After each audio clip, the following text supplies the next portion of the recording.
जय Hind students, I hope कि आप सभी लोग स्वस्थ होंगे। आप सभी की प्रिपरेशन अच्छी चल रही होगी। आप में से जो भी स्टूडेंट अभी न्यू हैं, यूपीएससी सिविल सर्विस एग्जाम की तैयारी शुरुआत कर रहे हैं या शुरुआत करने वाले हैं, तो देखिए आप में से ही कई सारे स्टूडेंट कोचिंग ज्वाइन करेंगे और आप में से ही कई सारे स्टूडेंट केवल इन्फॉर्मेशन लेकर के सेल्फ स्टडी से एग्जाम की तैयारी करेंगे। अब बात यह आती है कि जो स्टूडेंट कोचिंग इंस्टीट्यूट ज्वाइन नहीं किए हैं, उनके पास बुक लिस्ट में एनसीईआरटी और स्टैंडर्ड बुक रहेगा, उनको कोई दिक्कत नहीं आएगी। लेकिन जो स्टूडेंट कोचिंग इंस्टीट्यूट ज्वाइन किए हुए हैं, दिक्कत उनको आएगी। दिक्कत ये आती है कि कोचिंग इंस्टीट्यूट अगर आप ज्वाइन करेंगे तो उनके अपने नोट्स होते हैं। जो भी सब्जेक्ट यूपीएससी सिविल सर्विस में लगते हैं, जैसे कि history, geography, polity, economics, science, ये सभी सब्जेक्ट आईआर हैं और भी जितने सब्जेक्ट हैं, वो सभी सब्जेक्ट के नोट्स आपको कोचिंग इंस्टीट्यूट की तरफ से दिए जाते हैं। इसके अलावा जब आप क्लासेस लेंगे तो आपकी क्लासेस नोट्स रहेंगे, वो अलग है।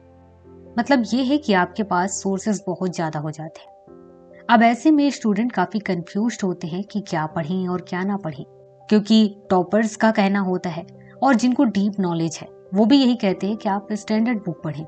अब यहाँ पर ऐसे स्टूडेंट जो कोचिंग इंस्टीट्यूट ज्वाइन किए हैं, उनके पास तो 3 टाइप की चीजें हो गई।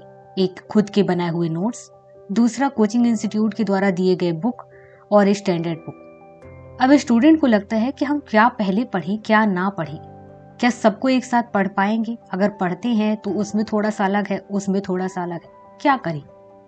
तो ऐसे में आपको एक चीज करनी है।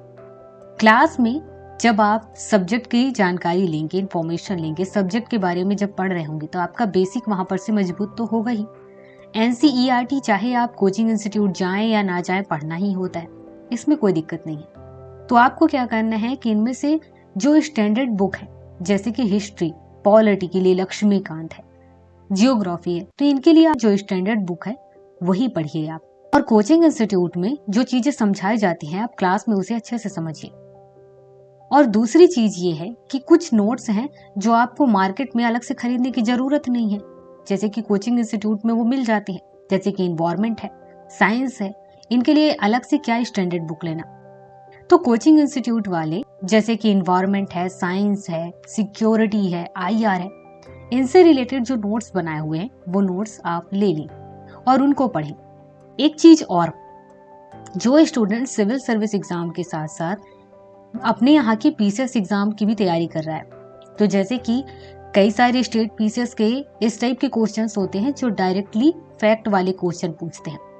तो फैक्चुअल चीजें याद करने के लिए आप क्या कर सकते हैं, कोचिंग इंस्टीट्यूट के नोट्स को उठा सकते हैं। उसमें काफी सारी चीजें फैक्चुअल चीजें होती हैं, तो आप याद करने के लिए वो यूज कर सकते हैं। बाकी आप कोचिंग इंस्टीट्यूट के वो नोट्स जैसे कि हिस्ट्री से रिलेटेड है, पॉलिटी से रिलेटेड है, इनको साइड कर दें और इसके लिए आप स्टैंडर्ड बुक ही पढ़िए।